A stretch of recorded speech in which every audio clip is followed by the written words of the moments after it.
ఈ సమాజములో మారు మనసు అంటే తాత్కాలికమైనది అయిపోయింది. అందుకే చాలా మంది సంవత్సరంలో కొద్ది నెలలు నిష్ఠగా వారు ఏర్పాటు చేసుకుని ఆ దినములలో పరిశుద్ధంగా బ్రతుకుతారు.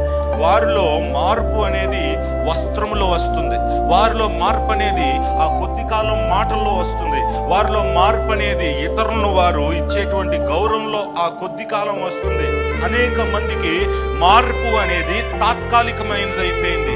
ఆ నిష్ఠ దినములు అయిపోయిన తర్వాత ఎక్కడో ఒకటికి వెళ్ళి ఆ వస్త్రమును అక్కడ చెల్లించేసి ఆ శిరస్సు మీద ఉన్నటువంటి జుట్టును కూడా అర్పించేసి వస్తారు.